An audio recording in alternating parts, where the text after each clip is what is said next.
In this video, I'm going to show you why letting go is the key to skyrocketing your vibration to a completely new level. I'm going to show you why it's so powerful, how to elevate up to a higher level of consciousness to allow your life to become so much easier. I'm going to be sharing a lot of my own story of how I elevated to a higher level of consciousness, how you can do it too, and how to really stop staying trapped within the familiar attachments, people, beliefs, habits, things that are keeping you stuck so that you finally become free. Now, the first thing that I want to share is what actually helped me understand this in a completely new level. Now, I've talked about the different levels of consciousness in other videos, but in general, when it comes to the different levels of consciousness we exist in, it's helpful to understand it in a way that I actually learned from Abraham Hicks. Now, Abraham Hicks has a little analogy that it talks about this bob on an ocean. If you imagine an ocean, imagine a bob on the ocean where a fisherman or fisherwoman have this little thing that they reel out there. It's got a bob, and then it's got this little string that goes on the bottom to catch fish. Well, in a similar way, when you think of that of a bob on the ocean, what happens is the bob on the ocean is already automatically on the top of the ocean because it floats. Now what happens is when you put pressure down on the bob, you can push it underneath the water. Now the key to having the bob on the ocean raise itself back to the surface is not about lifting it up and carrying it up. It's not about trying to change the bob in any ways. It's about simply letting go of the pressure. When you let go of holding the bob underneath the ocean, it naturally raises back up to the surface. Now, in a similar way, your vibration and your level of consciousness works in a very similar way. The thing that I've heard enlightened people say, studying that of maybe Osho and other people, is they talk about that, of how silly the whole idea of enlightenment is. Because for a long time what happens is we are seeking enlightenment at the top of the scale. And what happens is by seeking enlightenment, we're seeking something that we believe is not our natural state. And that's why it's sometimes said that enlightenment is more of a realization, not something you attain. So the realization is something that you naturally already are. You already are love. You already are joy, peace, enlightenment. All you have to do is let go of these attachments, these emotions, these beliefs that you've been holding on to. And when you let those go, you will naturally raise and elevate your vibration back up. This is a powerful understanding that completely shifted my life. This is more about letting go. And part of letting go, by the way, is allowing yourself to feel. This is something I've learned recently because recently I got certified in a breathwork modality called somatic release breathwork, which is it's about feeling these emotions to then heal it, and then it releases from your body. A lot of it is about letting go and clearing that energy inside the body. And you may not always understand why and where the emotion came from. In these breathwork ceremonies, basically, you breathe in a certain pattern. Right now, I'm already certified in this, and I've done these 21-day challenges before where I bring other people that are certified in this modality in, and it's always what people say, it's the most powerful transformative experiences people have, because they're finally able to let go of these bottom level emotions that have been keeping them in similar dynamics. Because here's the thing, if we feel shame, which means I'm broken, there's something wrong with me, it's going to be impossible to attract love, or to attract love of people who really feel and see you. A lot of times what happens, you may attract love feeling a lot of shame, but what ends up happening is the love doesn't stay, because then eventually you're afraid people are going to find out that you're broken, or are going to sabotage it in some ways. What happens is we may feel fear towards commitment, or anger towards that of someone in our past. And we hold on to this energy inside of ourselves. And the thing is if we hold on to this energy, we experience a reality that is equal to the subconscious energy that is trickling out in our field. If we don't express the fear, the guilt, the shame, the anger, then what ends up happening is that we do it in minute ways in our relationships, at our job, with our friends, and we don't even know it. For a long time, I had a lot of anger and shame. Anger towards my ex-stepmom because I didn't have much of a childhood. From 7 to 15 years old, I was completely controlled by my narcissistic ex-stepmom. So from 7 to 15, that was gone. I felt like there's something broken, there's something wrong with me. I would ask myself, why did my dad allow this to happen? Why did this happen? Why, I had these beliefs too that were tied to the anger. This belief that I always had to fight for my freedom. So I would then attract people into my life to reflect back these energies. And what would happen is I'd attract people in my life that was very similar to my ex-stepmom. I had a manager that's just like her. Why? Because something about this felt familiar. The ego wants to stay in familiar energies. The ego wants to stay in familiar emotions because the ego wants familiarity. The unknown is scary to the ego. So in a subconscious way, the ego fights to keep these energies alive. The shame.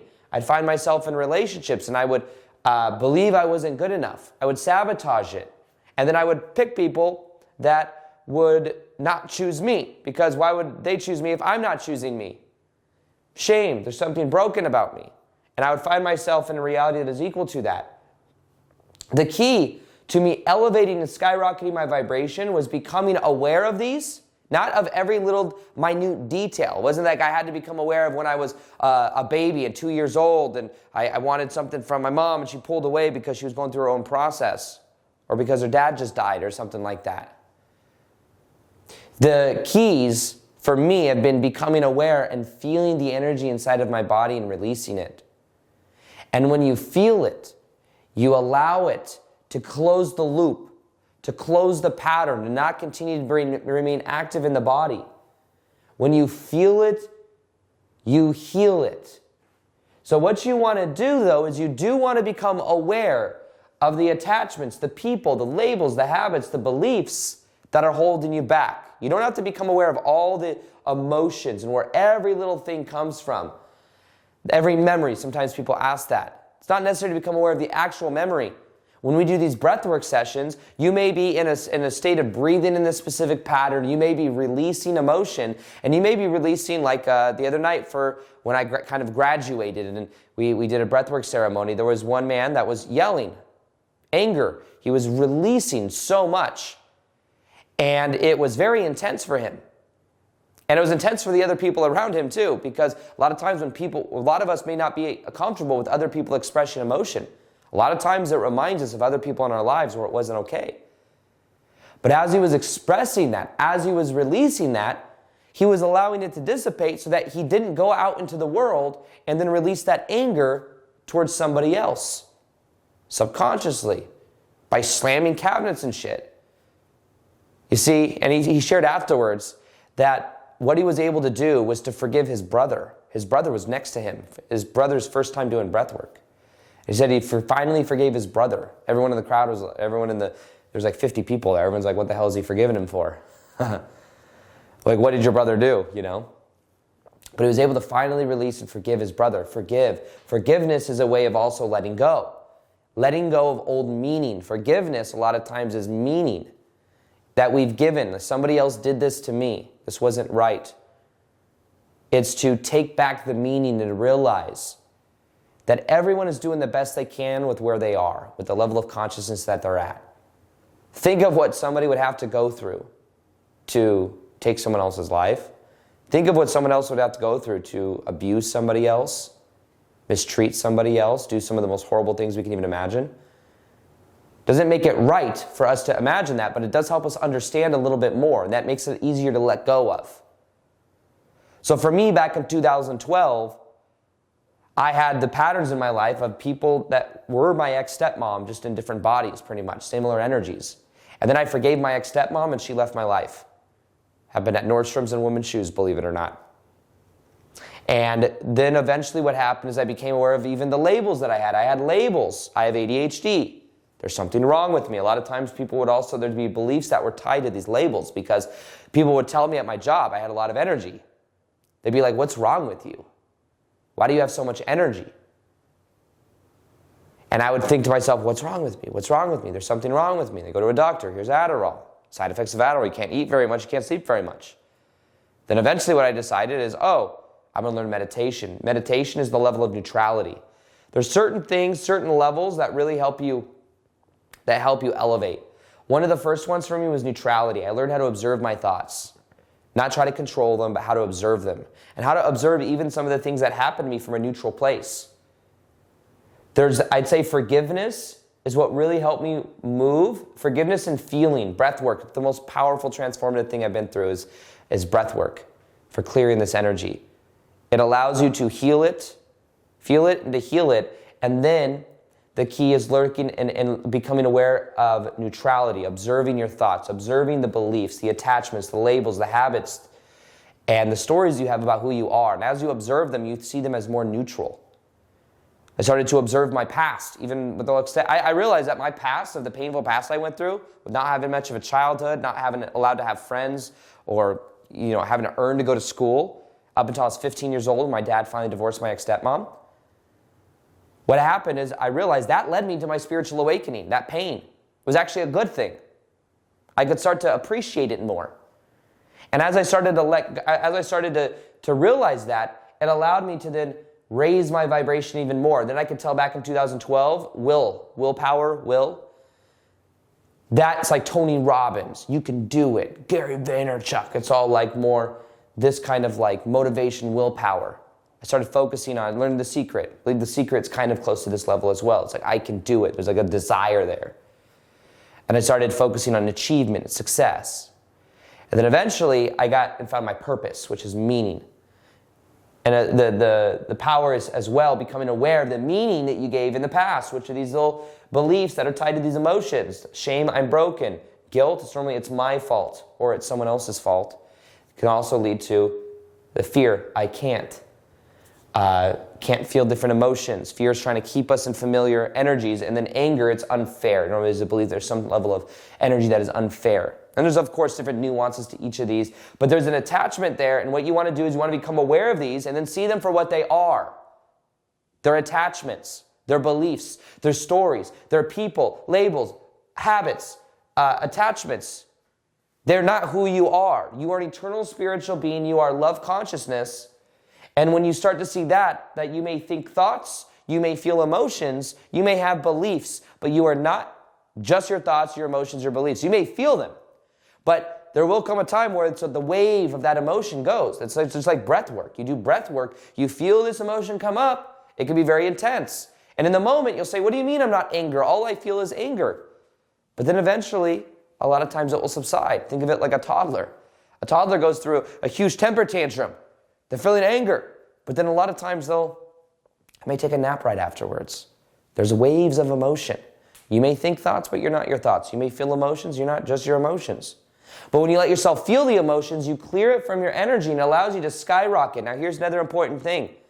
A lot of times, if we do not let ourselves feel the bottom emotions, to heal it out, to feel it, to heal it, if we don't let ourselves feel shame or guilt, to feel it, to heal it, then a lot of times we're capping ourselves off with the higher emotions. So by not letting ourselves feel these emotions, we're not letting ourselves feel the emotions on top of love. Because a lot of times we don't even feel like we're worthy of it.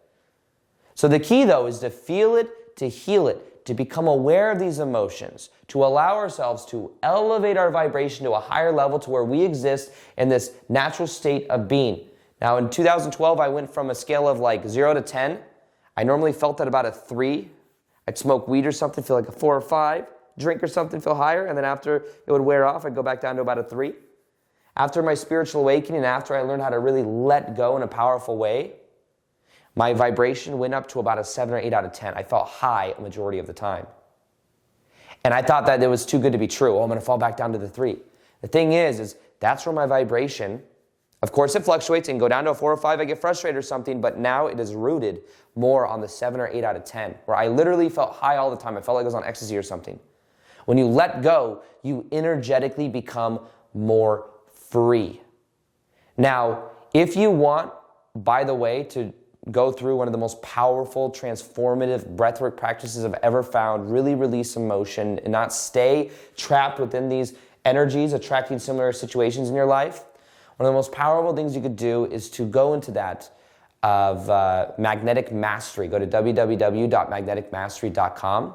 There's a full recording that you get of the shift experience, a 3-day live event that I ran where we did breath work, we did transformative practices towards releasing this energy. It's all recorded in HD with amazing audio, visual, everything. And you get that for free right now when you join that Magnetic Mastery, which is my monthly membership, showing you step-by-step how to transform, elevate, raise your consciousness, and also attract your dream life. So all you got to do is go to www.magneticmastery.com to check that out. And then also, if you want to learn one of the most powerful ways to elevate your vibration permanently, then I recommend you watch this video right here. In this video, I'm going to be sharing with you what it would look like if you completely change your vibration permanently, which means no going back. If you go back to some of my earlier videos on YouTube, you'll see where I have the big yellow bowl that says no going back. There's a meditation on shifting to a parallel reality.